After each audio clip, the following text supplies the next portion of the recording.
अस्सलाम वालेकुम। स्वागत है आपका मेरे यूट्यूब चैनल सम इन्फो में। जब आप ट्रांसफ़र की रिक्वेस्ट मंगवाते हैं तो आपको कुछ स्टेटस देखने को वहाँ मिलते हैं। अक्सर लोगों को ये समझ में नहीं आता कि कौन से स्टेटस का मतलब क्या है और उन्हें इसके बाद क्या करना है और इससे ट्रांसफ़र रिक्वेस्ट मंगाने से पहले उन्होंने क्या करना है। तो इस तरह की कुछ कन्फ्यूजन्स होती हैं। इसी तरह की कुछ कन्फ्यूजन्स मेरे एक भाई हैं उनकी हुई, उन्होंने वीडियो पे कमेंट किया, उनके कमेंट के रिप्लाई में ये वीडियो बना रहा हूँ। अगर आप ट्रांसफ़र से रिलेटेड जानकारी चाहते हैं तो इस वीडियो में चलिए शुरू करते हैं आज की वीडियो को। एक रिक्वेस्ट है, चैनल सब्सक्राइब कर लीजिए, इस तरह की जानकारी आपके लिए मैं लेके आता रहता हूँ। तो भाई ने सवाल किया कि वो कंपनी अपनी छोड़ना चाहते हैं, कहीं और काम करने के लिए उन्होंने रिक्वेस्ट मंगानी है और 6 महीने का उनका अभी कॉन्ट्रैक्ट बाकी है और उन्होंने रेजिग्नेशन अपना ईमेल कर दिया है। तो ऐसे में कंपनी उनकी कह रही है कि जितने मंथ्स बाकी हैं आपको उतनी पेमेंट हमें करनी पड़ेगी और वो कह रहे हैं कि मैं आपको पैसे नहीं दूंगा क्योंकि मेरा आपके साथ ये थर्ड कॉन्ट्रैक्ट है। उनको 5 साल सऊदी में हो गए, तो वो कह रहे हैं उस हिसाब से मैं आपको पैसे नहीं। तो यहाँ पे मैं आपको एक चीज़ क्लियर कर देता हूँ कि जो सऊदी का रूल है ट्रांसफ़र से रिलेटेड और पैसे जो आप पे करने की बात कर रहे हैं उसका, वो कॉन्ट्रैक्ट के बेस पे होता है कि आपके कॉन्ट्रैक्ट पे क्या लिखा हुआ है, कंपनी ने आपको क्या लिख करके कॉन्ट्रैक्ट भेजा और आपने एक्सेप्ट करने से पहले वो पढ़ना है। आपने एक्सेप्ट कर लिया तो वहाँ पे लिखा होता है कि जब आप काम छोड़ेंगे तो कौन सी कंडीशंस हैं जो अप्लाई होंगी और आपने कौन से चीज़ों के लिए पे करना पड़ेगा। इस तरह की कुछ कंडीशंस होती हैं। फ़िलहाल जो अभी चल रही है, मैं जो सुन रहा हूँ, मैंने और भी कई लोगों से सुना, वो क्या है कि अगर आप कंपनी छोड़ते हैं तो ऐसे में आपको जो पेंडिंग मंथ है, मतलब आपके कॉन्ट्रैक्ट के अगर 6 महीने बाकी हैं और आप अभी काम छोड़ रहे हैं तो आपको उन 6 महीनों का अपना बेसिक सैलरी जो आपकी बनती है वो आपको पे करना पड़ेगा और इकामे का चार्जेस आपको पे करना पड़ेगा। हालांकि ऐसा मैंने अब तक कहीं मिनिस्ट्री की तरफ से नहीं देखा कि इस तरह की कोई जानकारी आए, बट कंपनियां ऐसा बोल रही हैं। ऐसा मैंने पहले भी सुना है, किसी और के साथ भी हुआ ऐसा। तो ऐसे में आपको कुछ चार्जेस पे करने पड़ते हैं, ये बात सही है। आपने 5 साल काम किया, आपका सर्विस रिवॉर्ड बनता है और आप अगर अभी बीच में काम छोड़ रहे हैं अपना कॉन्ट्रैक्ट फिनिश करने से पहले, तो आपका जो सर्विस रिवॉर्ड है वो अफेक्ट हो जाएगा। उस पर वो लोग काफ़ी कुछ चीज़ें लिख करके वहाँ से वो पैसे काट सकते हैं। आपका इकामे का फ़ीस आपको पे करना पड़ेगा 6 मंथ का, और अगर और कोई दूसरी चीज़ें हैं जैसे बलदिया कार्ड या कोई और ऐसी चीज़, तो हो सकता है उसके लिए भी कंपनी आपको डिडक्शन दे दे और आपसे पैसे मांगे। तो आपने ये बोला कि आपने ईमेल पे रिज़ाइन, जो है आपका ईमेल पे रिज़ाइन आपने ईमेल कर दिया है, ईमेल के थ्रू आपने 2 महीने के नोटिस पीरियड पे रिज़ाइन कर दिया है और आपके 6 महीने अभी बाकी हैं। और आपका सवाल ये है कि आपने कीवा पे जो आपका कॉन्ट्रैक्ट है वो टर्मिनेट नहीं किया है, न्यू कॉन्ट्रैक्ट आपने एक्सेप्ट कर लिया है। तो जब आपने न्यू कॉन्ट्रैक्ट एक्सेप्ट कर लिया है तो उसके बाद आपका जो पुराना कॉन्ट्रैक्ट है वो तो वैसे भी अब किसी काम का रहा नहीं, क्योंकि आपने न्यू कॉन्ट्रैक्ट एक्सेप्ट कर लिया है।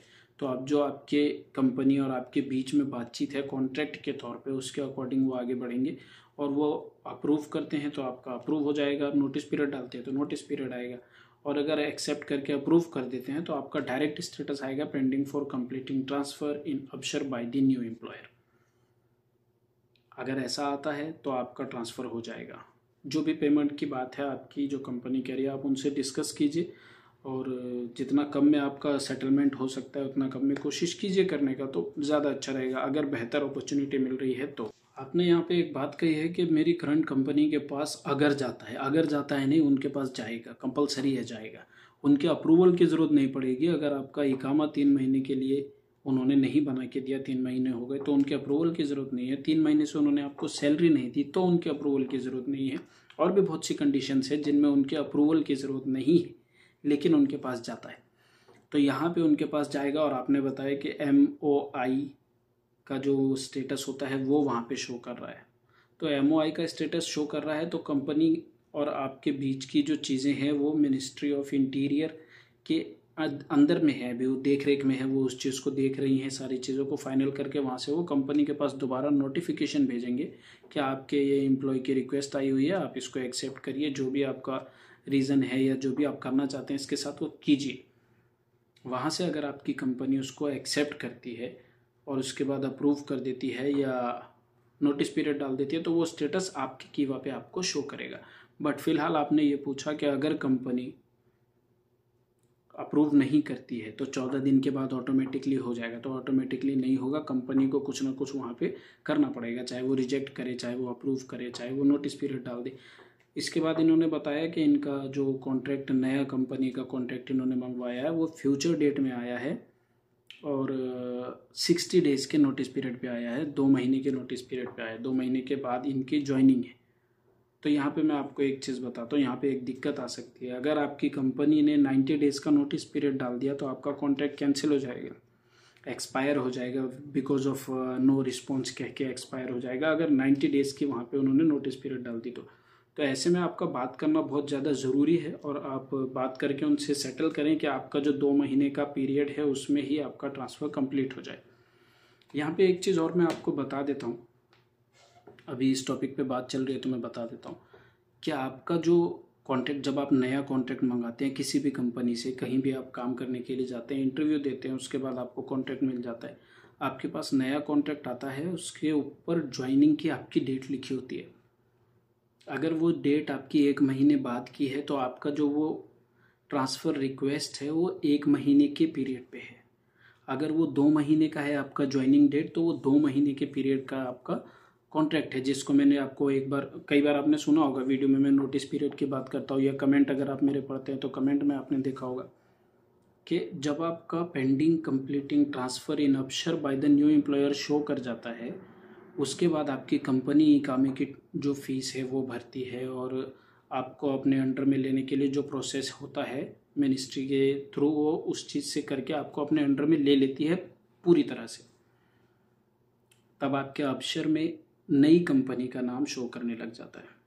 लेकिन अगर आपका जो पीरियड है ज्वाइनिंग का और जो आपका ये स्टेटस आया है pending completing transfer in Absher by the new employer, उसके बाद कंपनी के पास 14 दिन का टाइम होता है मिनिमम, उन दिनों में उसने वो चीज़ें कंप्लीट कर लेनी है। लेकिन अगर आपका ज्वाइनिंग डेट वाला जो मैंने बताया वो अगर आपका 2 दिन 4 दिन या 1 हफ्ते बाद ही एक्सपायर हो रहा तो वो कॉन्ट्रैक्ट ऑटोमेटिक कितने दिनों में एक्सपायर हो जाएगा। तो इसीलिए आप अपनी ज्वाइनिंग डेट लिख के रख लीजिए जहाँ भी आप चाहें, ताकि आपको याद रहे कि आपका जो कॉन्ट्रैक्ट है वो कौन सी तारीख को एक्सपायर हो सकता है। उससे पहले पहले आप अपनी कंपनी से बात करके अपना ट्रांसफ़र कंप्लीट करवा सकते हैं। अगर कंपनी मेरी रिक्वेस्ट अप्रूव नहीं करती है तो मैं खुद से चला जाऊंगा नई कंपनी के पास, तो क्या कोई मसला है? बहुत बड़ा मसला है। कंपनी आपके ऊपर हुरूब लगा सकती है, आपके ऊपर केस कर सकती है। और इस तरह की सिचुएशन में अक्सर जो मैं कहूँगा कि जो अच्छे लोग नहीं हैं, जो नहीं चाहते कि आप जा रहे हैं छोड़ के तो आप इजीली चले जाएं या आप अपनी लाइफ में खुश रहें, अगर वो ऐसा नहीं चाहते हैं तो वो सिर्फ केस ही नहीं करते, वो झूठा केस भी कर ले। कोशिश करें कि आपकी जो कम्युनिकेशन है वो ऑन रिकॉर्ड ज़्यादा से ज़्यादा हो। अगर आपके साथ इस तरह का कुछ मसला है तो स्क्रीन पे आपको एक नंबर शो हो रहा है, ये कीवा का हेल्पलाइन नंबर है। अगर आपके कीवा में किसी तरह की कोई परेशानी है, जैसे मान लेते हैं आपकी आईडी लॉगिन नहीं हो रही है या रिक्वेस्ट आई हुई है शो हो रही है बट एक्सेप्ट नहीं हो रही है, या आपका जो कॉन्ट्रैक्ट है वो भेजा गया है आप एक्सेप्ट कर रहे हैं, वो एक्सेप्ट हो गया है लेकिन उसके बाद आप उसको अप्रूव नहीं कर पा रहे हैं कि हाँ आपने वो कॉन्ट्रैक्ट एक्सेप्ट कर लिया, एक्सेप्ट होने के बाद भी अप्रूव का ऑप्शन आता है, तो किसी भी तरह की कोई दिक्कत अगर कीवा की है तो ये हेल्पलाइन नंबर आपको स्क्रीन पे शो कर रहा है, कॉल कर सकते हैं। यहाँ पे लैंग्वेज का थोड़ा सा हो सकता है आपको इशू आए तो वो आप देख लीजिएगा। मिलता हूँ आपसे अगली ऐसी ही एक जानकारी वाली वीडियो में। चैनल को सब्सक्राइब जरूर कर लीजिए।